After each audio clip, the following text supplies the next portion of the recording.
So you're the one they sent? What is this? Bring your daughter to work day? The words cut through the war room like a blade scraping against the hull of a submarine, sharp, metallic, and designed to wound every woman who had ever walked through that door and pretended she didn't hear. Captain Marcus Devane stood at the head of the briefing table with his arms crossed like he owned not just Building 4917, but the entire Eastern Seaboard military apparatus feeding into it. 47 personnel filled the Joint Operations Center at Fort Bragg. Intelligence analysts hunched over laptops with their faces washed blue by classified data streams. 2 Marine captains leaning against the far wall nursing coffees that had gone cold an hour ago. 6 Navy officers comparing deployment rotations in low voices. A maintenance crew of 3 who had paused mid-repair on the ventilation panel above the secondary exit, and a handful of communications technicians running fiber checks on the hardened landlines connecting this room to JSOC, the Pentagon, and places that didn't appear on organizational charts. The AC hummed at a frequency that burrowed into the back of the skull like a dull headache that never quite arrives. The smell of gun oil and burned coffee hung in the recycled air. Fort Bragg's Joint Operations Center had hosted classified briefings for 30 years. Today, it was hosting a public execution. Devane stepped closer. His shadow fell across her workspace, across her hands, across the tactical display she had been configuring, across the small clear space she had carved out for herself at the far end of the table where the overhead light didn't quite reach. He was 6'2". 220 pounds of institutional entitlement poured into dress blues, pressed sharp enough to cut paper. His rank insignia, twin silver bars polished to a mirror finish, caught the overhead fluorescent every time he shifted his weight, sending small bright flares across the ceiling like a signal nobody was receiving. Chest ribbons stacked 4 rows deep, a service record pinned to his body like a ursum worn as armor. He was the kind of man used to being obeyed, not because he'd earned it, but because rank, once given, tends to compound like interest. He leaned over the workstation where she sat, knuckles whitening against the table edge, close enough that the scent of aftershave and arrogance filled the cramped space. She didn't look up. The woman was 32. Dark hair pulled into a regulation bun so tight it looked painted onto her skull. No rank insignia, no unit patch, no NAM tape stitched above the left breast pocket. Just a plain gray service uniform that said absolutely nothing about who she was or where she had come from, or what she could do when the lights went off and the real work began. Her hands moved across the tactical display with mechanical precision. Wrist angles exact, finger spacing deliberate, each keystroke landing with the quiet confidence of someone who had done this 10,000 times before on systems far more classified than this one. The kind of grip that's only trained at facilities most people in this room had never heard of and would never receive clearance to visit. She was 5'6" and maybe 130 pounds, physically smaller than every man in the room, by a margin that seemed to confirm everything Devane already believed. She was nobody. She was furniture with a pulse. "I asked you a question, sweetheart." He tapped the table twice with his index finger. Performative, theatrical, each tap a small detonation of authority meant for the audience more than the target. Behind him, his team exchanged grins. The corridor outside went quiet. A boot scuffed tile. She controlled her breathing. 4 in, hold 4. 4 out, hold 4. The rhythm settled into her chest like a metronome, the kind of breathing pattern drilled so deep it no longer required thought, only permission. Her pulse didn't change. Her fingers didn't pause on the display. The light from the screen painted her face in shades of blue and green and classified white. "Exactly who my credentials say I am, Captain." 6 words. No anger. No heat, no tremor in the voice, no tightening around the eyes, no micro-expression that gave him anything to work with. She returned to the display as if he were a weather pattern. Briefly inconvenient, already passing. Someone in the back laughed. A short, sharp bark. The kind of laugh that invites everyone else to join in. 3 more followed. Then 5. A ripple of amusement that moved through the room like a current, confirming what Devane already believed and what every person present now felt licensed to agree with. She didn't belong here. Devane grinned, slow and satisfied, and straightened to his full height, rolling his shoulders like a fighter who'd landed the first clean shot and was already looking past his opponent to the next round. In the far corner of the war room, near the secondary exit, wedged between a communications rack and a fire extinguisher that hadn't been inspected since March, a man named Chief Warrant Officer Harold Vaughn set his pen down on the small green notebook he'd been writing in for 34 years. He was 61 years old. 34 years of unbroken service, 3 theaters of war, Iraq, Afghanistan, and a third he was not permitted to name even in retirement paperwork. He had been watching since she walked through the security doors at 0740, the way a man watches a horizon line that doesn't look right, not alarmed, not even curious, but alert in the deep animal way that kept people alive in places where curiosity got you killed. Something about the way she input her authentication codes. Under 10 seconds. No hesitation, no reference card, no help screen. Most operators in this building took 5 minutes with the monthly rotation codes. She'd entered them the way a pianist plays a scale they learned before they could read. His pen stopped moving, his jaw tightened by a millimeter, his eyes narrowed behind glasses he'd worn since Fallujah. He said nothing. He watched. The afternoon brought new indignities. By 1300, Devane had given her a nickname, Tech Support Girl. He announced it to a group of 4 junior officers in the mess hall corridor as if christening a ship. By 1330, it had spread through Building 49 sign like an oil spill, sliding under doors, seeping through group chats, contaminating every interaction she would have for the rest of the day. By 1400, 2 junior officers had started a thread about it on a secure messaging platform that was, in theory, reserved for operational coordination. By 1500, a Marine corporal had walked past her station in the war room and asked, loud enough for everyone to hear, whether she could fix his laptop. 47 witnesses across the day. Not one objected. Not one said wait. Not one asked themselves why a woman with no unit patch had been granted access to a joint operations center in the first place. The question was sitting right there, in plain sight, and not a single person picked it up.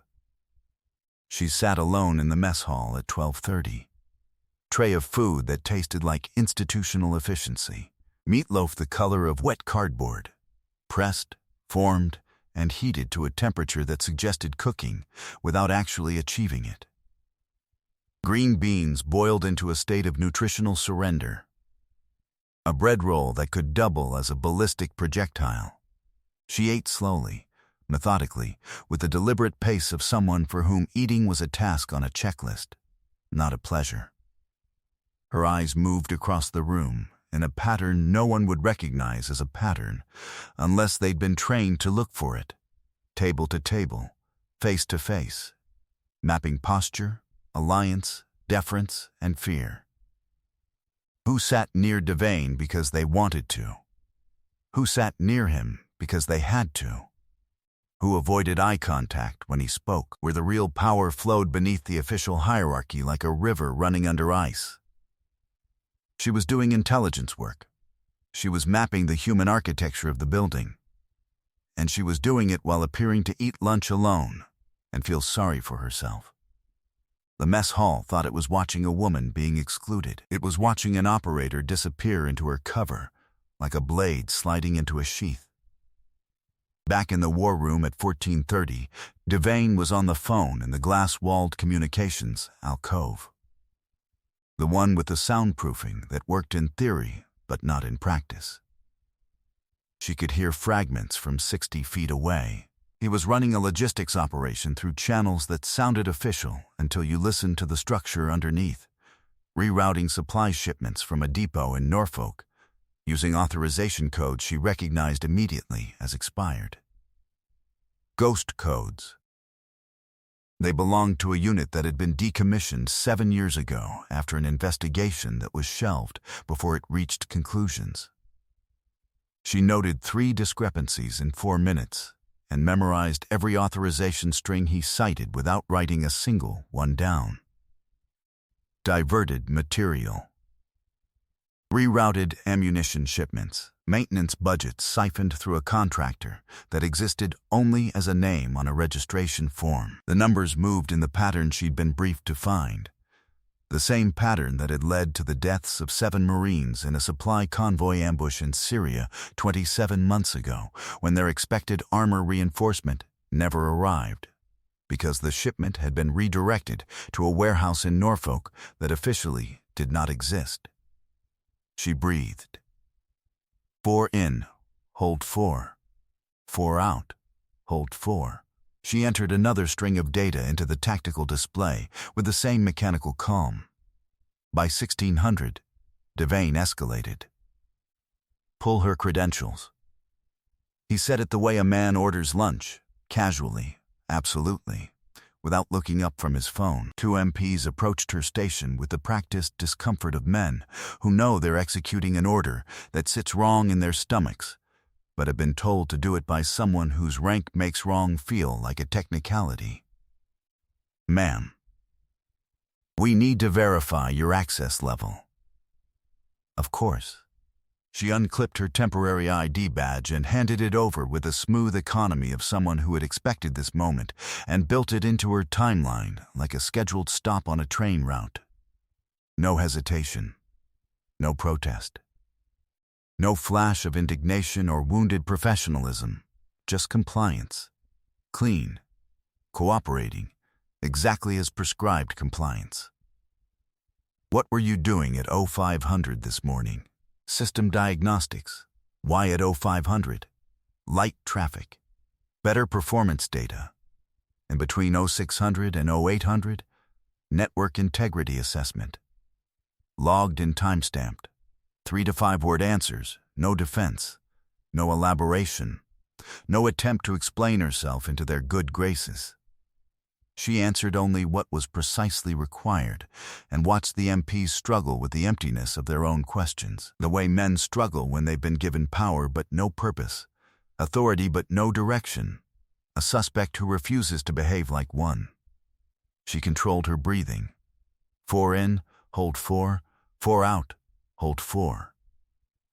Her pulse held steady. Her expression held nothing.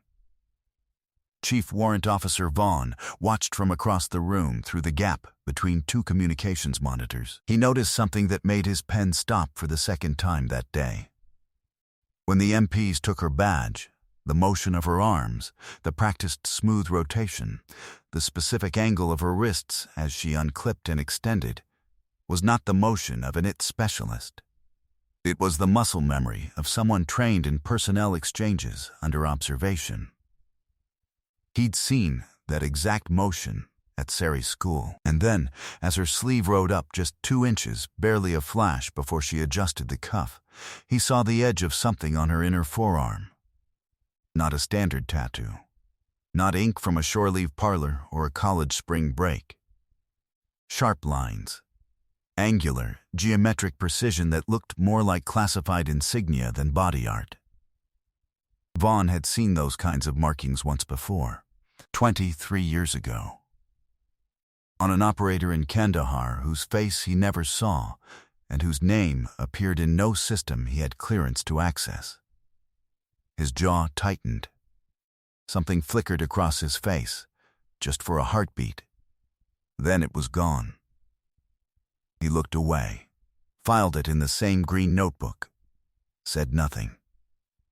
Devane was in his element now. He held her temporary credentials above his head in the center of the war room, turning them in the light like a hunter displaying a trophy for the camera. Temporary clearance. Level 3. No unit assignment. No deployment record attached. She's not even permanently stationed here.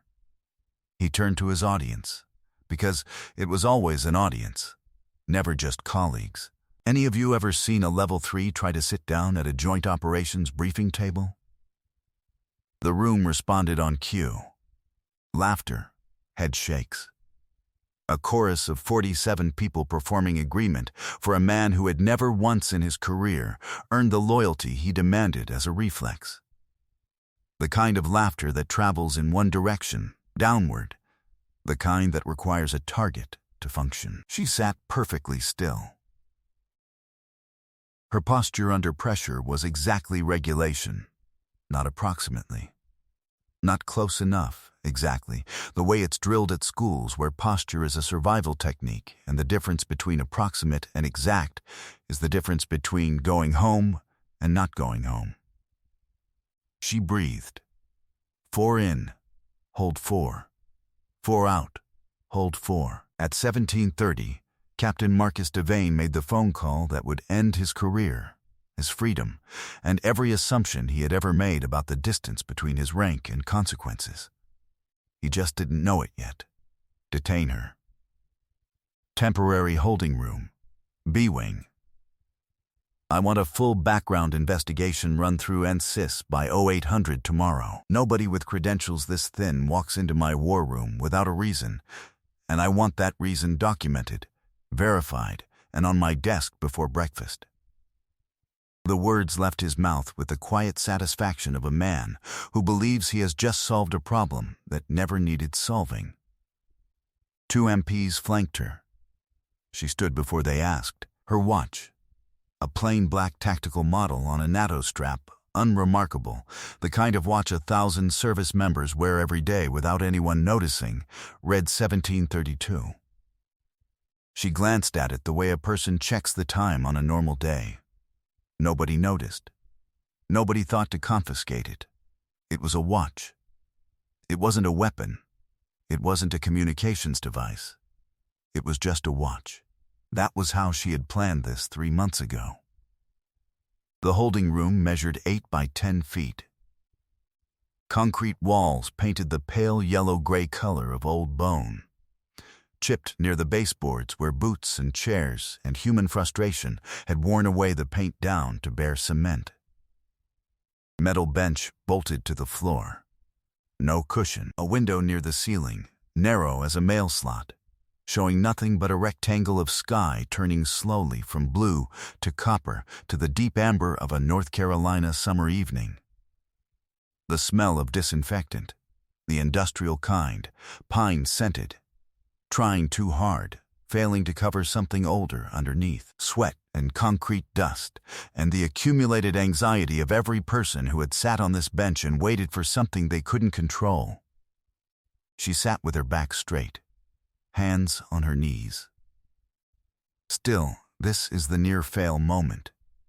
The point where anyone watching from the outside would think she's finished.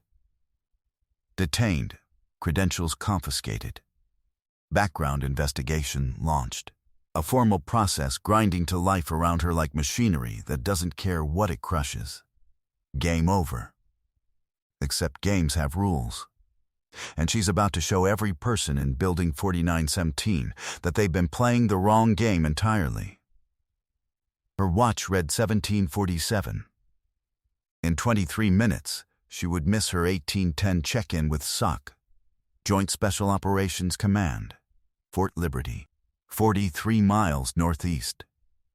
When she missed it, her handler, a man known only by a call sign that appeared in no directory accessible to anyone in this building, not even the generals who occasionally passed through, would flag her operational status as compromised. In 63 minutes, the automated surveillance protocol she had embedded in Building 4917's classified network 14 days ago would compile encrypt, and transmit a complete record of Captain Marcus Devane's unauthorized supply chain operations. Every ghost code, every diverted shipment, every dollar that went somewhere the United States military didn't send it, every signature that matched a contractor who existed only on paper.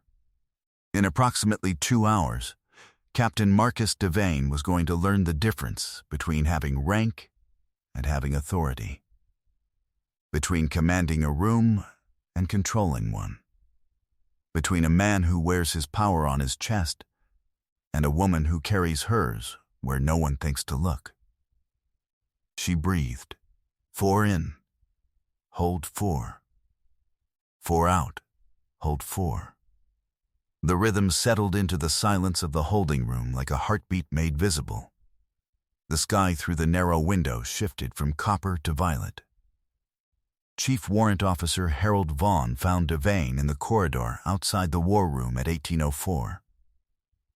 Devane was leaning against the wall near the water fountain, straightening his collar, scrolling through his phone with the satisfied energy of a man who had restored order to his personal universe and was now ready to enjoy the view. Captain, Vaughn's voice was quiet. Not soft, quiet. The kind of quiet that makes people stop walking because it carries more weight than volume ever could. Devane looked up. Vaughn, what can I do for you?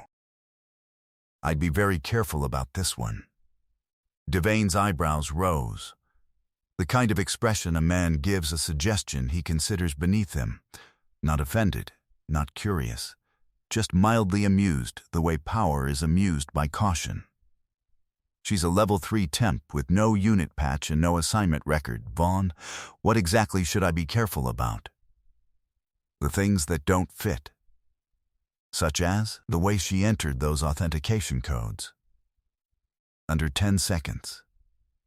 The way she holds equipment, angle of the wrists, spacing of the fingers. The kind of muscle memory that doesn't come from a manual. Devane studied him for a moment.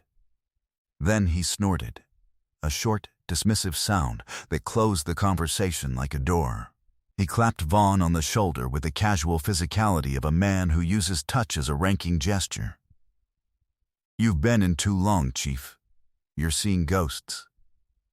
He walked away. Vaughn watched him go. His hand closed around the pen in his breast pocket. He didn't squeeze it, just held it. Then he walked back toward the war room.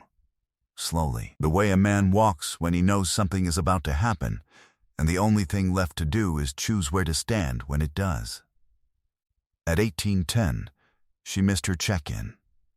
At 1814, a secure phone rang at Joint Special Operations Command, Fort Liberty, 43 miles to the northeast. The duty officer answered. The voice on the other end said 2 words. Ghost compromised. The duty officer set the phone down, opened a red binder that lived in the top drawer of a desk that was never left unlocked, and initiated a protocol that had been written, rehearsed, and refined for exactly this moment. At 1827, something changed in the air above Building 4917. You could feel it before you could hear it. A vibration in the walls, a tremor in the fluorescent lights, the unmistakable downward pressure of rotors pushing aircraft through atmosphere at approach speed. Helicopters. Not the standard transport birds. Not the medevac choppers that came and went like commuter trains. These were command birds. Black.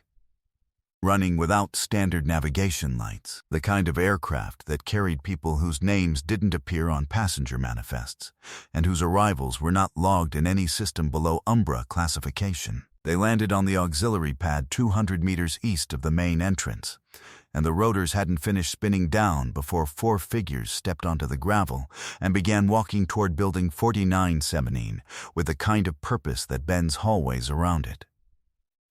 3 generals. 3 stars each. Service dress immaculate, and 1 woman in a charcoal suit with no rank insignia, no military ID visible, and a briefcase secured with a biometric lock that responded to fingerprint and retinal scan simultaneously. Their boots hit gravel in unison, the kind of arrival that makes gate guards stand straighter before they even process why.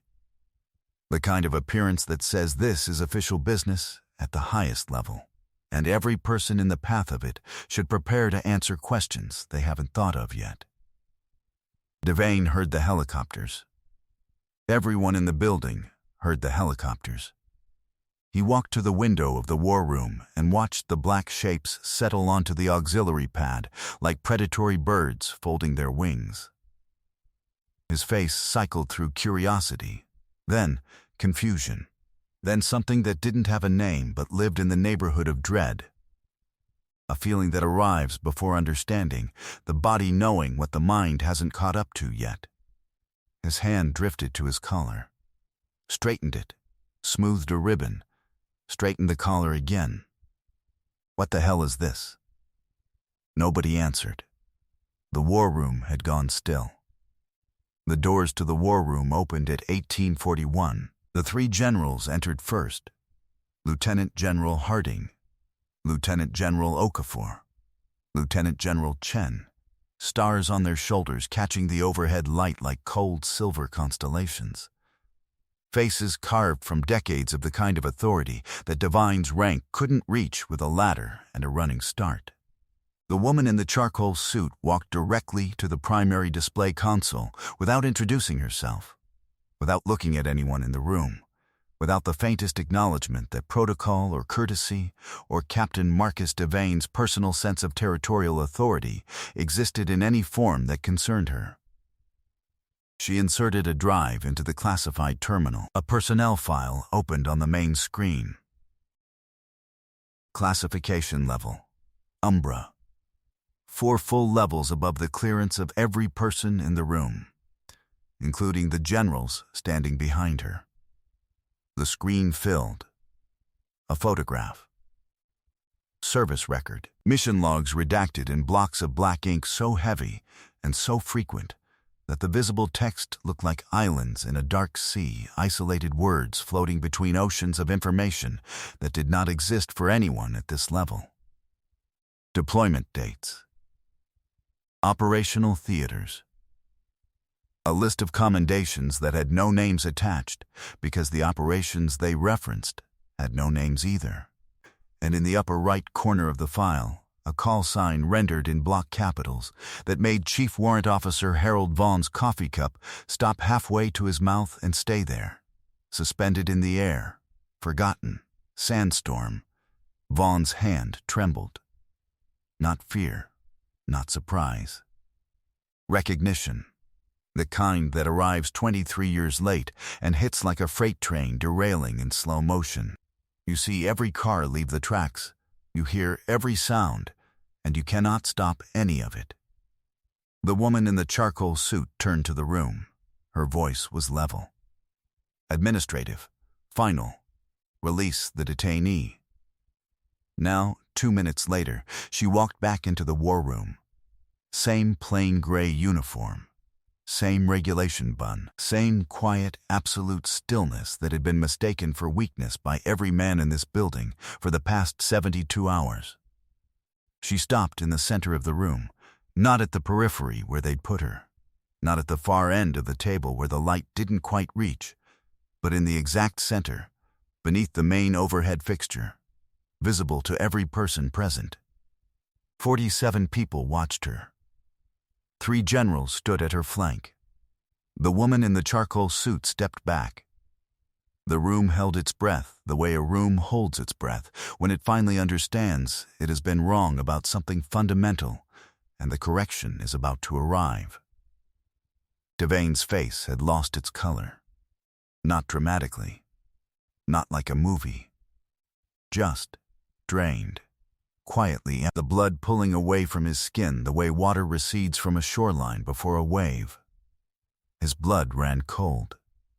He could feel it, the temperature change in his own veins.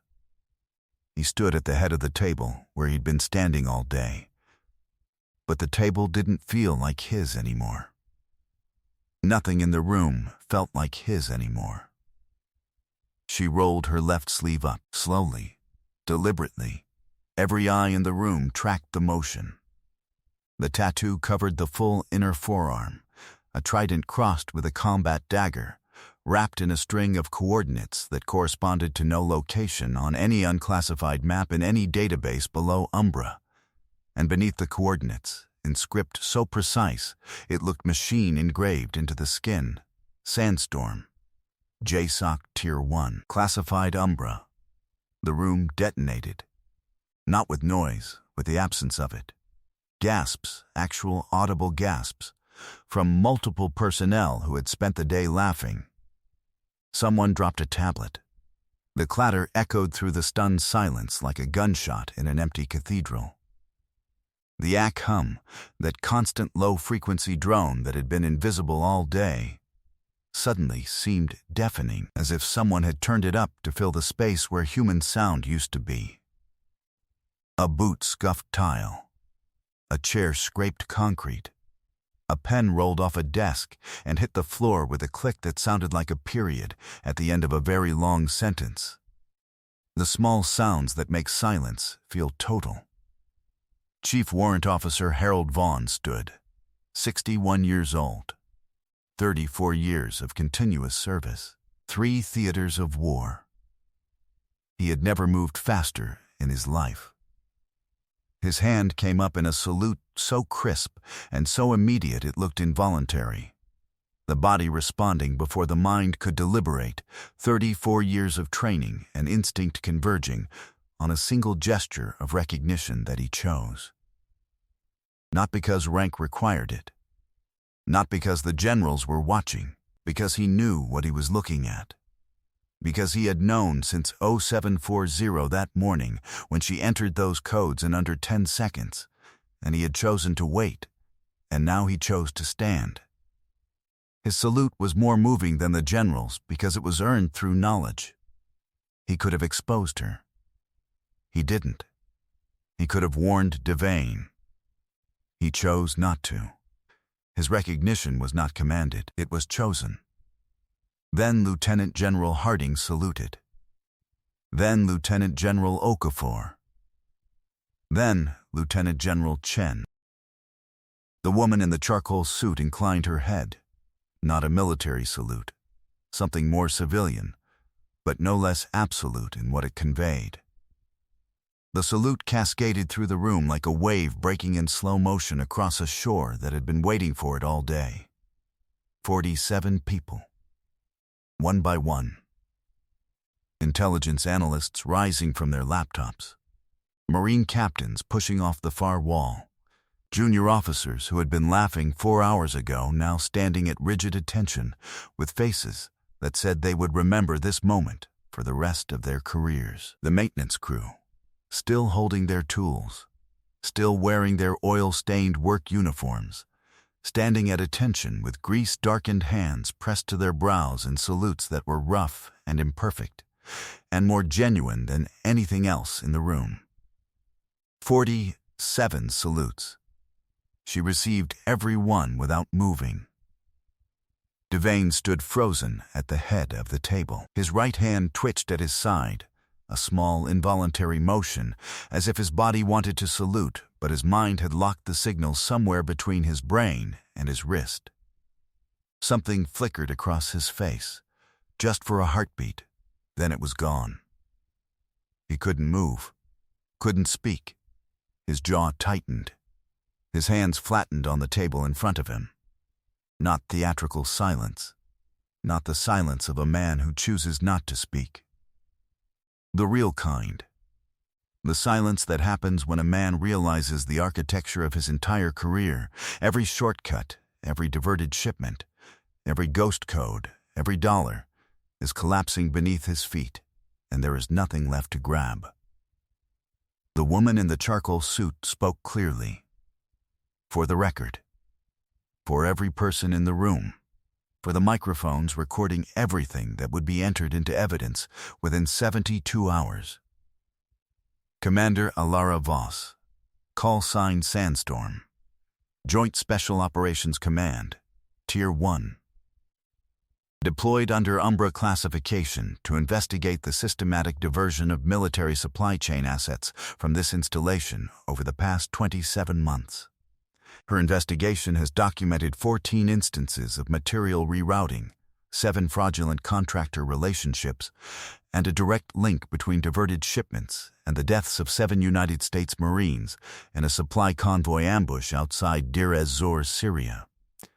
Every person in this room, including myself, answers to her authority. The room didn't breathe. She turned to Devane, looked at him directly for the first time in 3 days.